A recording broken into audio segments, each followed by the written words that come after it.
तो एपिसोड 11 के स्टार्टिंग में हमें दिखाया जाता है वुन हुई जिस घोड़े गाड़ी में बैठा हुआ होता है वो सभी गाड़ियों गांव के पास आकर रुक जाता है और सभी रथ उस गाड़ी को घेरे हुए खड़े थे।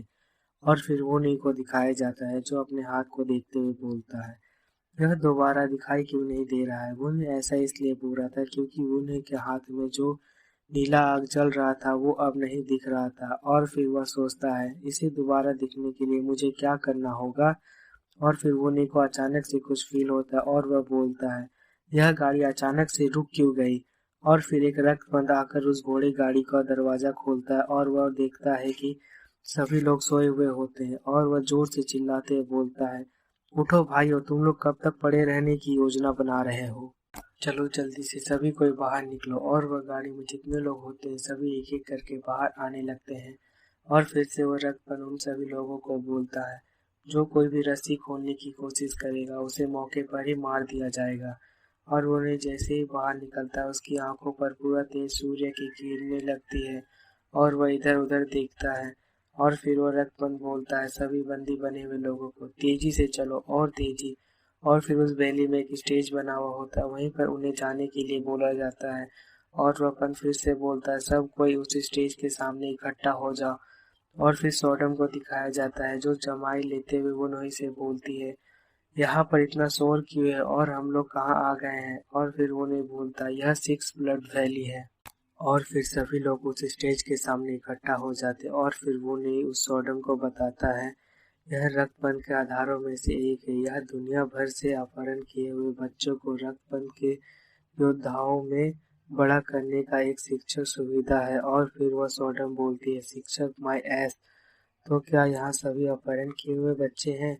और फिर एक आदमी को दिखाया जाता है जो ब्लैक कलर का कोट पहना हुआ सीधे खड़े होता है और उन्हें उसे दिखाते हुए बताता है, वह जो आदमी मंच पर खड़ा है यही सिक्स ब्लड वैली का प्रशिक्षण का प्रभारी है और वह अत्याचारी ब्लड कमांडर है और उसका नाम गू संगुंग है। और फिर वुनी को एक रक्तबंध का आवाज सुनाई देता है जो बोल रहा होता है, अरे लिू यांग शहर के गधे। और फिर तभी एक आदमी आकर वुनी से टकराता है और वुनी बोलता है, अरे क्या कर रहे हो तुम। और फिर वुनी देखता है कि वो दोनों आदमी उसके मित्र ही होते हैं जिसका नाम होता है सोंग जोबेक और सोंग वुयून।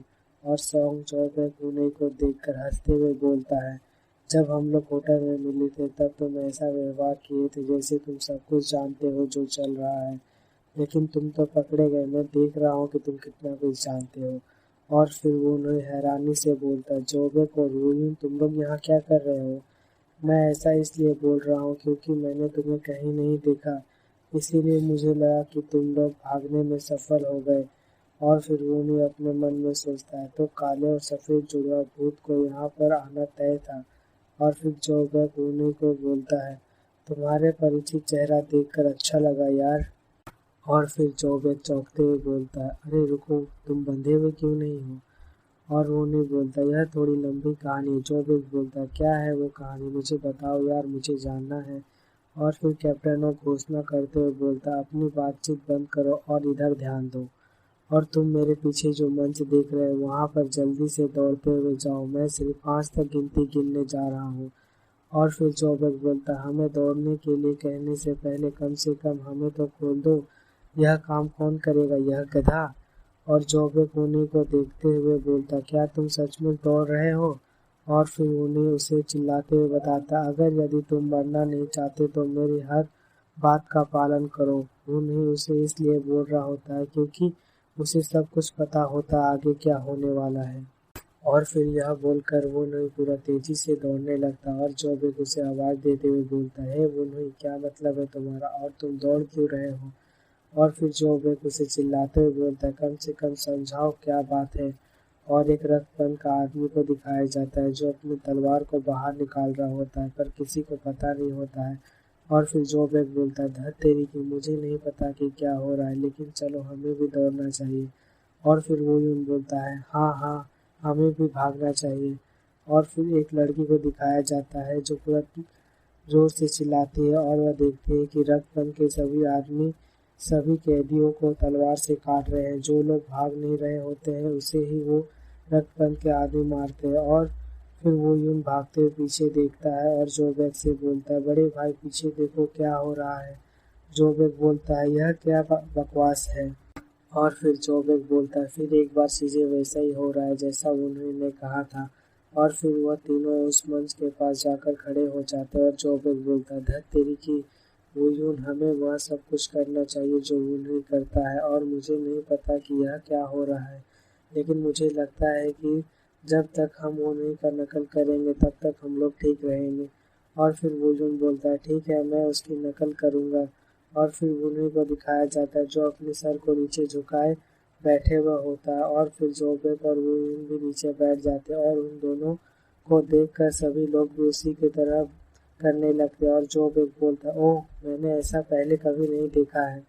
और फिर वह ब्लड डीमन सोचते हुए बोलता है, एक बच्चा जो बिना सिखाए वो सब कुछ कैसे जानता है कि आगे क्या करना है। और फिर रक्तपंत की एक लड़की बोलती है, मुझे लगता है कि यह वही बच्चा है जिसके बारे में कैप्टन ने रिपोर्ट किया था सर। और फिर हम लोग देखते हैं सभी लोग वुनरी के साथ बैठे हुए होते हैं और वह डीमन गॉड अभी भी वुनरी के बारे में ही बात कर रहा था। और वह बोलता, अरे हाँ, वो रिपोर्ट इसी बच्चे के बारे में थी और वह एक पंथवादी का वंशज होने का दावा करता है। और फिर सॉडम को दिखाया जाता है जो वुनरी से पूछती है, क्या तुम जानते हो कि बिना आदेश दिए भी क्या पद लेना चाहिए और तुम वास्तव में एक पूर्ण रक्तपंथवादी हो। और वुनरी बोलता है, रक्तपंथ का वंशज होने का दावा करने के बाद संदेह से बचने के लिए मुझे कम से कम यह तो करना ही होगा। इसके अलावा अगर मैं ऐसा नहीं करता तो वो चिल्लाना शुरू कर देंगे और किसी का उदाहरण बना देंगे। और सोडम बोलती है, यह काम तो थका देने वाला लगता है। और फिर वह डीमन गॉड चिल्लाते हुए बोलती है, सभी कोई मेरे तरफ ध्यान दो और तुम लोग बहुत खुशकिस्मत हो कि तुम लोगों को रक्तपंथ में चुन लिया गया है। और ग्रेट ब्लड डीमन की इच्छा थी कि तुम लोगों को गौरवशाली रक्तपंथ की ओर ले जाया जाए। और फिर एक आदमी चिल्लाते हुए बोलता है, अरे रक्तपंथ, तुम लोगों ने हम लोगों को बंदी बनाकर क्यों रखा है। और तभी एक लड़की बोलती है, अरे तुम चुप रहो, ये लोग रक्तपंथ के लोग हैं, ये लोग बहुत खतरनाक होते हैं। और फिर उस आदमी के चुप होते ही तभी दूसरा आदमी चिल्लाते हुए बोलता है ब्लड डीमन से, बकवास करना बंद करो, तुम तो सिर्फ लोगों की हत्या और अपहरण करते हो, ये कौन सा तरीका से तुम लोगों को चुन रहे हो। और फिर सोडम उस आदमी की तरफ देखते हुए बोलती है, वह सही है, लेकिन क्या ऐसा कहना ठीक रहेगा। और उन्हें बोलता है, बिल्कुल सही रहेगा, उसे एक उदाहरण बना दिया जाएगा।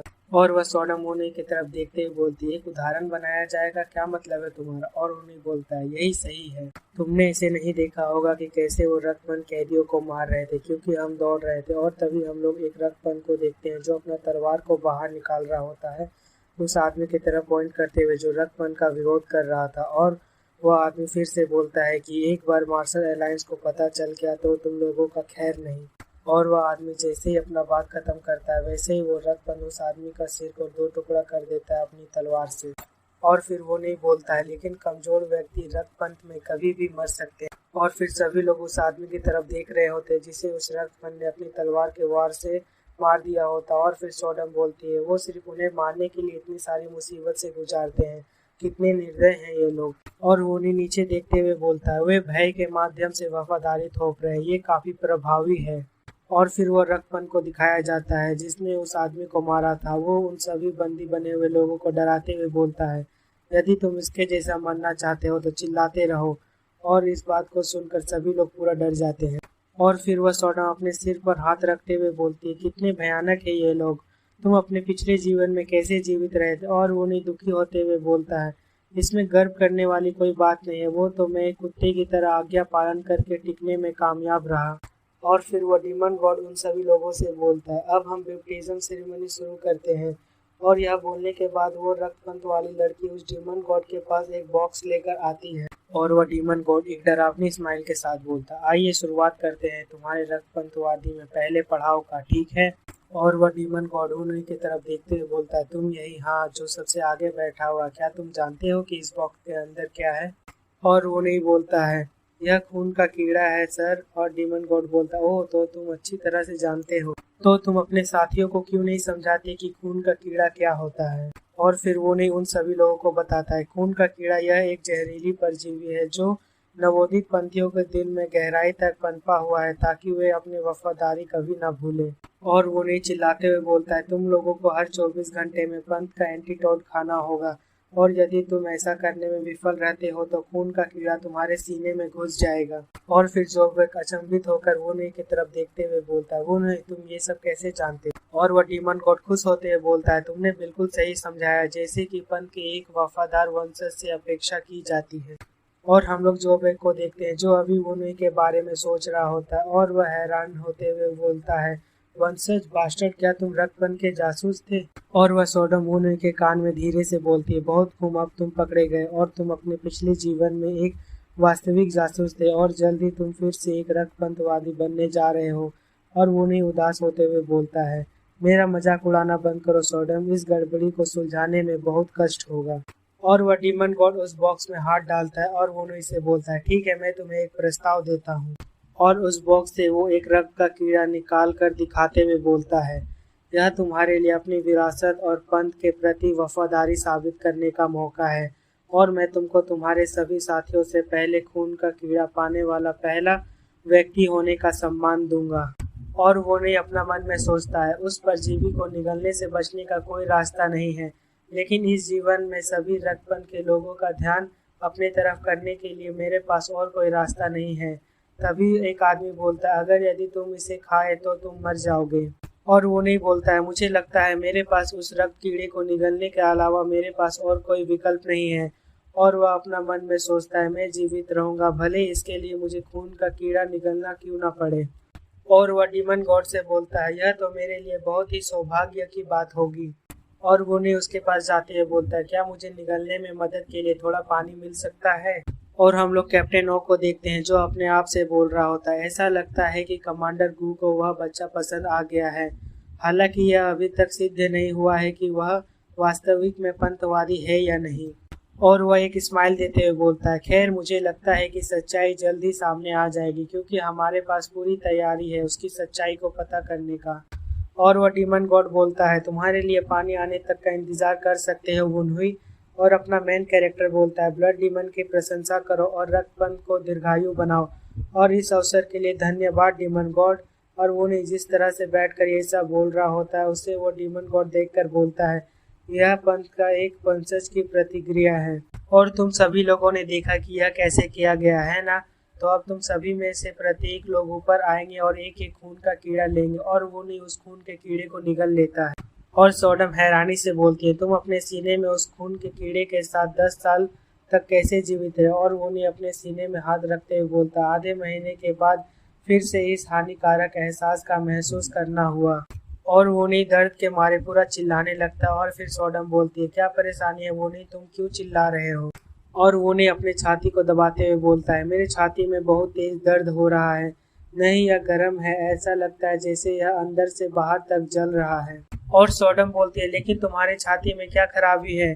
वो नहीं बोलता है, मुझे नहीं पता, लेकिन दर्द अलग महसूस होता है और वह स्थान निश्चित रूप से वही है जहाँ पर खून का कीड़ा है।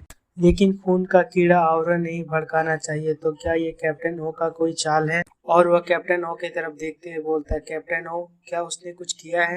और डीमन गॉड ओने को देखते हुए बोलता है, क्या बात है, वो ऐसा क्यों कर रहा है? और ओने नीचे गिर जाता है और फिर कैप्टन ओने के पास आकर बोलता है, क्या तुम्हारे सीने का कीड़ा बड़ा हो रहा है? और कैप्टन ओ हंसते हुए बोलता है, किसी पंथवादी का वंशज होने का दावा करने वाले किसी व्यक्ति के लिए खून का कीड़ा को निगलना इतना मुश्किल हो रहा है और इस पवित्र अनुष्ठान में इतना संघर्ष करता देख मुझे अच्छा नहीं लग रहा है। और फिर वो नहीं गुस्से से चिल्लाते हुए बोलता है, यू बास्टर्ड, तुम मेरे शरीर में खून के कीड़े के साथ क्या किए? और इसी के साथ हमारा एपिसोड 11 यहाँ पर खत्म हो जाता है। अब मिलते हैं अगले एपिसोड में।